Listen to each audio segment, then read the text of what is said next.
Olha, vou ter que voltar desde o começo e explicar. Se alguém ficou com dúvida, essa é a hora de vocês prestarem bastante atenção, gente. Voltando, ó, as- a democracia surgiu em Atenas no século V a.C. e foi fundamental na transformação das relações entre o governo, o conhecimento e a vida social. Os ideais de isonomia, isegoria e isocracia, eles foram fundamentais para o desenvolvimento de uma filosofia envolvida com a liberdade e a justiça. Então, nessa época, a filosofia, ela deu um passo a mais do que os pré-socráticos. Antes, eles tentavam explicar o mundo. Agora, a filosofia não tentava explicar o universo e o seu surgimento, ela tentava se envolver com a liberdade, com a justiça e com a vida política do cidadão em Atenas. O cidadão era um homem livre, acima de 18 anos, e nascido de pai e mãe ateniense. Então, mulher não era uma cidadã, um escravo não era um cidadão, e uma criança também não era uma cidadã, era só o homem acima de 18 anos e livre, nascido de pai e mãe ateniense. E ele participava diretamente das decisões políticas da cidade. E ele tinha o direito à deliberação, que era o direito de fala e de livre convencimento das pessoas. A gente teve a busca pelo aumento de conhecimento para uma melhora na argumentação e persuasão e para produzir debates ideológicos e divisão de vertentes filosóficas. Quando o homem ele buscou esse conhecimento, essa melhora na sua argumentação e persuasão, ele começou a produzir diferentes vertentes filosóficas. E a disputa em busca da verdade por métodos mais legítimos de investigação fizeram com que a filosofia se subdividisse em diferentes vertentes, tal como Sócrates e os sofistas. Gente, peraí. Aí, foi. A escola sofística. O sofismo, ele era caracterizado, é uma escola caracterizada pela retórica, ou seja, a melhor argumentação para vencer um debate. Os sofistas, eles eram tipo os advogados de hoje em dia, fazendo uma comparação bem michuruca, mas é tipo isso. E eles eram mestres que viajavam de cidade em cidade, oferecendo ensinamentos sobre argumentação em troca de uma quantia. E em seus ensinamentos, eles buscavam persuadir e convencer a maior parte das pessoas, sendo assim, não se davam a uma verdade universal como os filósofos. Os sofistas, eles buscavam a verdade relativa. Quem pagava mais era quem ia ganhar na discussão. Era quem eles iam defender a verdade. Para eles não existia uma verdade universal no mundo. Eles entendiam que a verdade era relativa, de pessoa para pessoa. E eles diziam também que todo argumento podia ser contradito com outro argumento. Aí a gente tem Sócrates, a gente, peraí, que tá. Deixa eu voltar. Aí, Sócrates.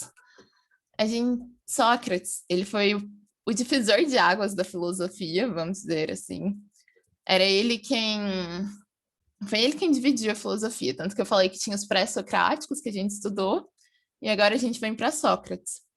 Ele foi. Ele estava ali junto com os sofistas e Platão e tudo mais.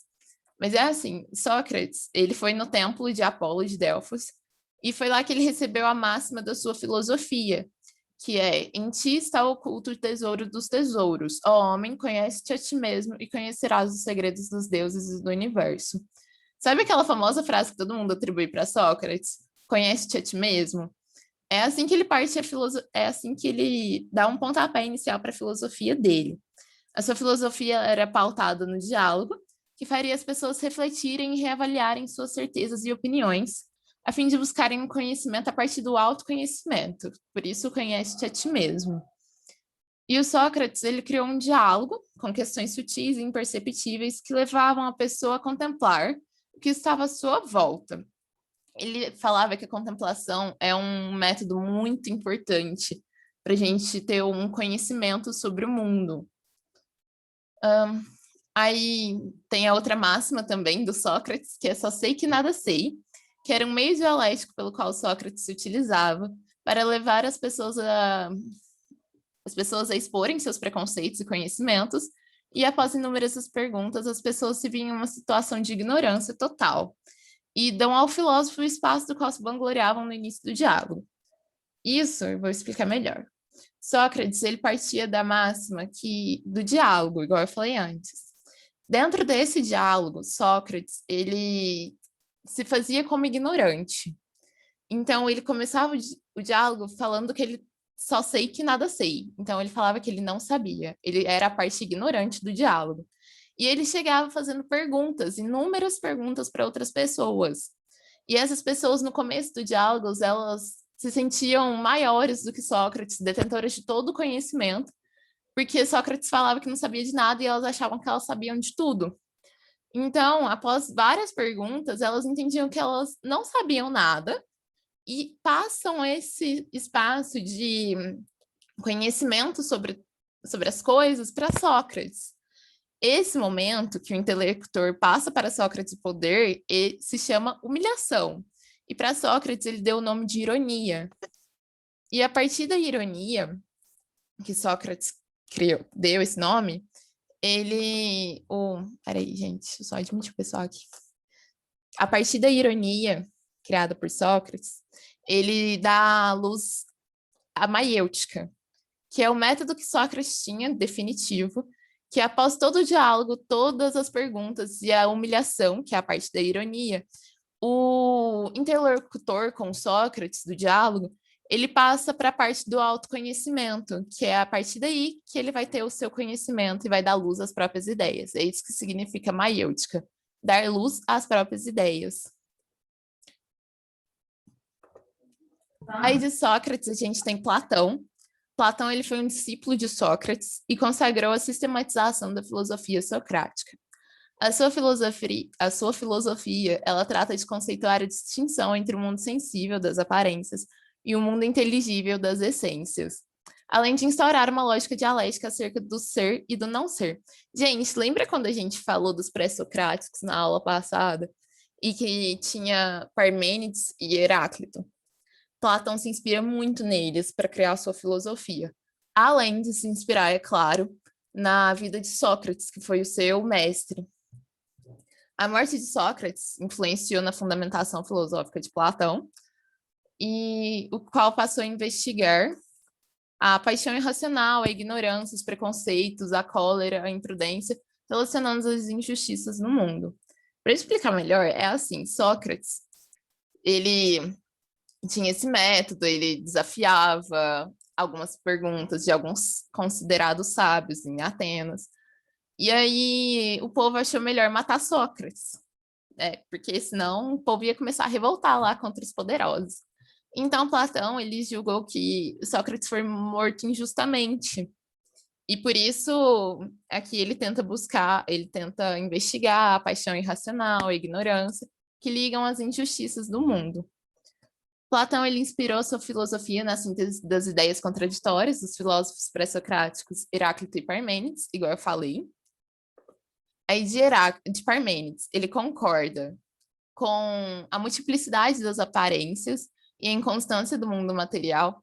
Lembra quando a gente estudou Parmênides, que ele era contrário a Heráclito, que ele falava assim que não eram as coisas que mudavam, que as coisas nem sempre mudavam, mas eram que as aparências enganavam a gente. E ele também acredita que o ser é permanente, as opiniões são ilusórias. E eu vou explicar isso melhor na teoria das ideias dele, que está no próximo slide, mas ok. E ele discorda de Parmênides porque ele acredita na existência do não ser. Parmênides, ele fala que o ser é e o não ser não é. Então, o não ser, ele não pode ser nem pensado e por isso ele não existe. Para Platão, ele já acredita que existe o não ser, porque para uma coisa ser algo, ela tem que não ser outra coisa. Igual ele falava que a justiça é correta, mas a justiça não é corrupta. E de Heráclito, Platão, ele herdou que ele concorda com a noção de devir. Lembra que Heráclito falava que devir era a transformação de tudo, que a gente nunca entrava no mesmo rio duas vezes, porque a gente era outra pessoa e o rio era outro rio. Então, ele concorda com essa ideia de que o mundo sensível ele está sempre em constante mudança. E por isso, a partir dele, só se pode formar opiniões vacilantes e contraditórias. Mas ele discorda de Heráclito porque ele acha que não é o ser que está em constante mudança, mas sim as coisas. do mundo, igual, tipo assim, a gente não mudaria, mas o rio mudaria, tipo isso para ele. E para Platão, Heráclito ele erra ao confundir a opinião com o conhecimento. Platão, ele também inventa o mito da caverna, que é uma alegoria que ilustra sua teoria sobre o conhecimento, além de fazer referência à vida de Sócrates. O mito da caverna, gente, eu não vou nem falar dele para vocês, porque ele é muito grande, mas depois leiam, por favor, porque ele é bem importante, cai bastante em vestibular. Mas eu vou resumir, bem resumido. O mito da caverna algumas pessoas viviam no fundo de uma caverna. Nesse fundo de uma caverna, elas só viam sombras e comiam só o que tinha ali. E elas acreditavam que aquelas sombras eram deuses, eram formas, que eles tinham que acreditar naquilo e era só aquilo. Aí um bonito lá saiu do fundo da caverna e ele viu que o mundo não era aquilo, que o mundo era diferente e tal. E ele tentou convencer as pessoas que estavam na caverna a sair de lá para poder explorar e ver como o mundo é de verdade. E aí essas pessoas se revoltaram contra esse homem que saiu e mataram e resolveram matar ele para que as outras pessoas não seguissem ele. E isso remete a Sócrates, porque Sócrates foi morto porque ele era diferente, né, gente? Igual eu falei antes. E para Platão, a democracia. Gente, essa parte aqui é que é assim: Platão ele não acreditava na democracia, porque foi a democracia que matou Sócrates. Então, ele achava que a democracia era uma forma de governo falha, porque era pautada em opiniões e que levava à corrupção e à injustiça. Ele acreditava que a república seria o ideal, mas ela teria de ser governada por um filósofo, porque ele seria o único ser no mundo que não se contaminaria pelo poder, então ele não praticaria corrupção nem injustiça. O Platão, ele tem duas teorias muito importantes, é a teoria das ideias e a teoria da reminiscência. A teoria das ideias divide o mundo em divide o mundo em dois mundos, vamos dizer assim. A gente tem um mundo sensível, que é aquele percebido pelos nossos sentidos, como a visão, o tato, o olfato, o paladar e a audição. É um mundo onde a gente vive mesmo, que está os objetos materiais, que está a gente mesmo. E nesse mundo, todas as coisas sensíveis estão sujeitas à geração e à corrupção. E é assim, para Platão, no mundo sensível, é o mundo das opiniões, é o mundo da. Como é que fala, gente? Da relatividade, que nada é assim, sabe? Tudo real, é tudo a partir das nossas opiniões e do que sentimos pelos nossos sentidos. Já no mundo inteligível, é o mundo das ideias ou das formas, é um mundo superior, apenas acessível ao nosso intelecto e não aos nossos sentidos, e nada mais é do que o mundo do conhecimento da sabedoria. No mundo inteligível, a gente tem as ideias anteriores, que a gente tem acesso através da nossa alma e do nosso intelecto. E assim, o mundo inteligível é composto de ideias perfeitas, eternas e imutáveis que podemos acessar através da nossa razão. Um exemplo é a forma ou a ideia de cadeira, que existe no mundo das ideias como um conceito que temos acesso através do nosso intelecto, e é por isso que quando observamos uma cadeira particular no mundo sensível, nós a identificamos como cadeira, dado que acessamos a ideia ou conceito de cadeira que existe no mundo inteligível. Peraí. A teoria da reminiscência. O ser humano é formado de uma parte mortal, a saber, o corpo, e uma parte imortal, a saber, a alma. Antes de habitarmos este mundo, nossa alma habitava o mundo das ideias. Gente, a teoria da reminiscência tem muita ligação com a teoria das ideias. Então, ó, o ser humano, ele é formado de uma parte mortal, que é o corpo, e esse corpo habita o mundo sensível. E ele é formado de uma parte imortal, a saber, que é a alma, que é onde que habita o mundo das ideias. Lá ela possuía todo o conhecimento possível, não era ignorante a respeito de nada. No entanto, quando nossa alma se junta ao corpo, ela acaba se esquecendo de tudo aquilo que ela sabia lá no mundo das ideias. E ele acredita que o conhecimento é algo de lembrar, que a nossa alma lembra que ela sabia no mundo das ideias. Então, ó, assim, o conhecimento para Platão é reminiscência, ou seja, lembrança daquilo que nossa alma já viu quando habitava o mundo inteligível. Conhecer é, portanto, nada mais que lembrar, trazer de volta à memória aquilo que já vimos em outro mundo. E aí a gente acabou, que é uma vida sem reflexão, não vale a pena ser vivida. que é a frase que Sócrates falou antes de ser morto. E ele fala essa frase porque as pessoas queriam que Sócrates admitisse que ele estava errado, que ele estava perjurando os deuses lá da cidade e tal. E Sócrates não queria admitir.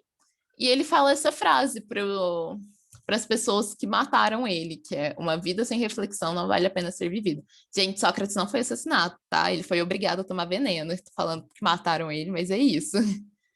Mas acabou, gente. É isso. Alguém tem alguma pergunta, alguma dúvida? Se quiser me perguntar, pode perguntar.